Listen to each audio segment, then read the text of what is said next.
जय हिंद प्यारे बच्चों।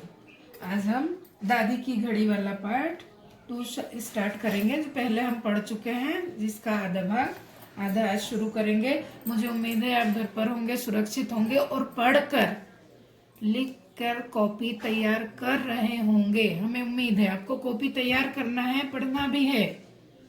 आदेश निर्देशों का पालन कीजिए बेटा, बहुत शीघ्र ही स्कूल खुलने वाले हैं। चलिए शुरू करते हैं हम। मम्मी की सिफारिश काम कर गई। रात को घड़ी वाला स्टूल उसके सिराने था।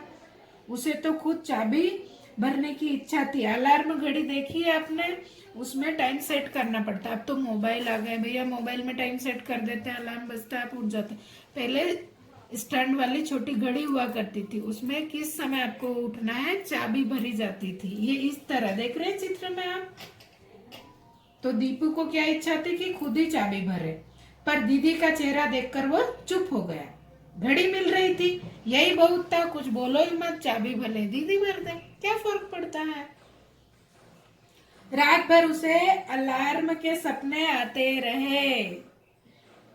उसने अपनी सारी किताबें तकिए के नीचे रख ली।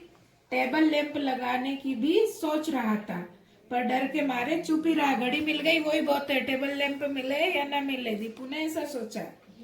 वह 5 का अलार्म लगवाकर सोया था, पर सुबह उठा तो धूप रोज की तरह कमरे में फैल चुकी थी। सुबह 5 बजे का अलार्म लगाया उसने घड़ी में, लेकिन सुबह उठा तो धूप बहुत तेज हो गई थी। सिरा ने देखा, घड़ी स्टूल समेत गायब थी। ओ, समझ गया, दीदी ने उसके सो जाने के बाद यह कारस्तानी की होगी। वो समझ गया कि मेरे सो जाने के बाद मेरी दीदी जो है स्टूल समेत घड़ी ले गई। आगे देखते, मम्मी! वो जोर से चिल्लाया। क्या है रे? रसोई से मम्मी की चिड़चिड़ी आवाज आई।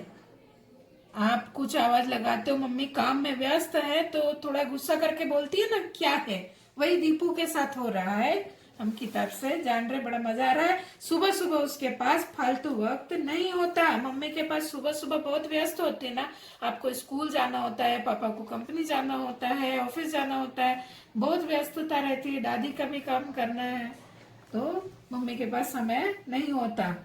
मेरी घड़ी कहाँ है? कमरे में कंघी करती हुई दीदी की ओर संदेह भरी नजरों से देखते हुए वह चिल्लाया। देख, दीदी की तरफ रहा था और बोल रहा था कि मेरी घड़ी कहाँ है? घड़ी तो राजा भैया परलोक सिधर गई। घड़ी तो राजा भैया परलोक सिधर गई। दीदी की आवाज में इतनी मिठास थी कि दीपू घबरा गया। दीदी ने क्या कहा? घड़ी तो परलोक सिधर गई। अब वो दीपू घबरा रहा था। क्या हुआ? उसने हैरानी से पूछा। होना क्या था? रात को आपने वह किक मारी कि वह हाई जंप कर गई। क्या बोल रहे हैं कि रात को सोते वक्त आपने हाई किक मारी, जोर से लात मारी और वह हाई जंप कर गई। शेव करते हुए भैया ने जवाब दिया। यह जवाब किसका था? भैया ने। शेविंग कर रहे हैं उन्होंने कहा। लेकिन वह तो सिराने रखी थी, कि कैसे लगी उसको? दीपू की समझ में कुछ नहीं आ रहा था। मैंने तो सिराने रखी थी, उसको कैसे मेरी लात लगी? लेकिन आपका सिर तो सिराने नहीं था, भैया ने मुंह बनाते हुए कहा। सारी रात तो बिस्तर पर इधर उधर चहलकदमी करते रहते हो, लुढ़कते रहते हो इधर उधर। ओफ! क्या जोर से आवाज हुई थी गिरने की। सारा घर जाग गया था, सिवाय आपके। आप नहीं उठे, बाकी सब उठ गए थे। दीदी ने फिर चिढ़ाया उसे। लाड़ करने की भी हद होती है।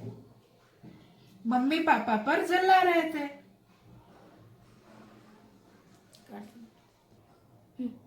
लाड़ करने की भी हद होती है। पापा जो है मम्मी पर चिल्ला रहे थे कि तुम ही बहुत उसको लाड़ प्यार करती हो। जरा सी जीत के लिए घड़ी का सत्यानाश करवा दिया। उसने थोड़ी सी जिद की कि मुझे चाहिए आज घड़ी, और तुमने घड़ी का सत्यानाश करवा दिया। 15-20 रुपए से कम नहीं लगेंगे अभी सुधरवाने में, पापा बोल रहे हैं मम्मा से। दीपू इस चौतरफा माने चारों तरफ के हमले से एकदम रुआंसा हो गया। रोना आ गया आपको। चारों तरफ से भैया, दीदी, पापा, मम्मी, दादी सभी किसी गलती के लिए डांटने लगे तो आपकी भी यही स्थिति होगी।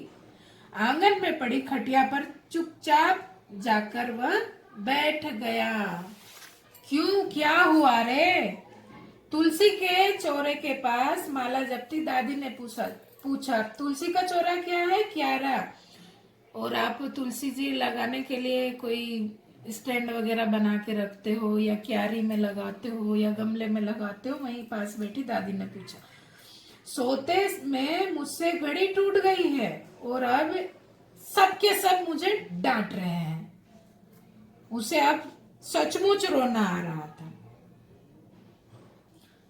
तू भी तो नीरा बेवकूफ है, दादी ने उससे प्यार करते हुए कहा कि तू भी नीरा बेवकूफ है। जरा सी घड़ी के पीछे सबकी चिरोरी करता फिरता है।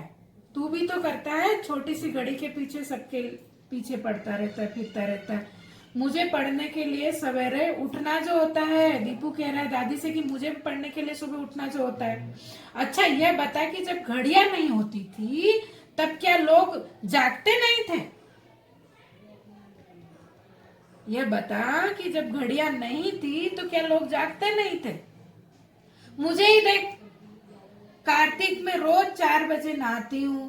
कार्तिक महीना जानते हो ना, दीपावली आने वाली रहती तब रोज 4 बजे जागती हूँ। 12 महीने नहा धोकर लक्ष्मी नारायण जी की आरती में पहुंच जाती हूँ। सो मैं क्या घड़ी लेकर सोती हूँ? दादी जी ने ऐसा कहा। तो प्यारे बच्चों, यहाँ तक आपको समझ में आ गया होगा। अब अगला पार्ट जो है नेक्स्ट पार्ट में हम पढ़ेंगे। जय हिंद, जय भारत।